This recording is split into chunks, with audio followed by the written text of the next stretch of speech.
State women coming off a loss in the semifinals of the 2022 CCAA Women's Basketball Tournament, 73-60, the number one seed Cal State San Marcos. I'm joined today by the head coach, Brian Fogel, and with him today we have Michaela Bismillah. Coach Fogel, could you just take me through your thoughts on today's game?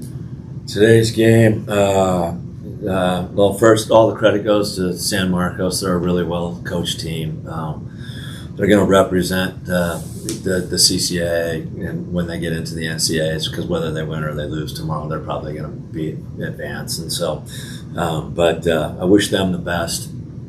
But for us, I couldn't be more proud of our fight, and there's a reason why that team's 22-2. I mean, they're really good. They don't turn the ball over. They get good shots. They pound the boards. They defend. They have good length, and so for us to have come out on for us to have been able to come out on top, we were going to have to be at our best game, and we expended a lot of energy yesterday. And so, not making excuses or anything like that. I mean,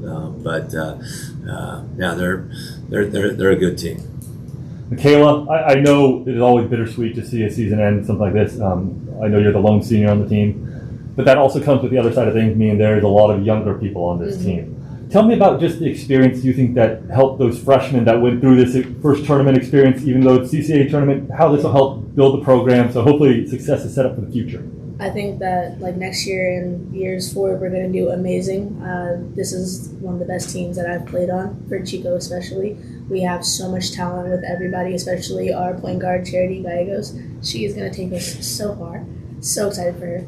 But I think that since we're such a young team and we were able to get into the tournament for a lot of people's first year, that's just so much experience that can help us in the future. Coach Fogel, you mentioned the word fight again. I think we kind of talked about that a little bit on that one. I know it's not ideal. As you mentioned, you guys were up for a tall task. I'm saying that, not you. No, but you guys, there was pressure on in the final 2 minutes of that game. There was pressure for on us to fight it back. I think we cut it to as close to 7 points, and with about a little more than 2 minutes to go. And that's what we've done all season long. We've dug ourselves a couple of deep holes, but we always find a way. We have a resolve that is amazing, and it's nothing that I've done. It's all with the kids, and so. I can't say enough about our fight, and that's what excites me. A lot of things we encountered for the first time, because we have not played in these situations and done these things, and so I just think this group will work hard in the off season, and we'll come back and we will be for the better for next season because of our experiences today. Michaela, would you talk a little bit about just your experience as a Chico State student athlete and what that's meant to you and how it's been? It's been everything to me. I just as a freshman, I didn't see the court as much as I did now, but I still got the experience of having to. I was more like a practice player, I would say, but I helped my teammates become better, which helped me also become better. And then as the years went on, I got to play more, and I had more experience to go off of. And then with the COVID season, that was kind of hard since we didn't have an actual season, but we still worked out, we still played, and we were still able to get better. And then school-wise,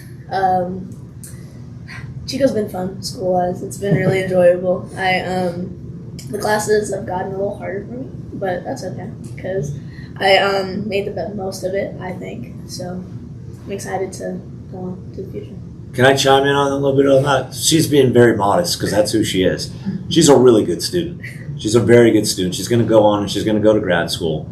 And she's going to go wherever she ends up going, whatever she ends up doing. She's going to make a community that much better just because of who she is and what she is. And so I would say this, every kid comes into our program and they work their tails off. Now, if you're going to be here for 4 years, there's a standard, and you have to be able to live up to it. And Michaela has come in each year. She's gotten better and better and better. And her biggest jump, to her credit, was during the COVID year. And so, night and day difference. And it's nothing that I did. She, for whatever reason, something happened, but she made it a priority where everybody matures along this process at a different pace. And I could not be more proud of her. And so, if you look at her and her minutes aren't as many as others and everything like that, but her contribution is every bit as great as the people and the kids that are making baskets, and probably even greater, because those are the people that drive the engine behind successful corporations and teams and anything like that. And so she is an absolutely outstanding student, and I couldn't be more proud of her, and really grateful that she's been in our program.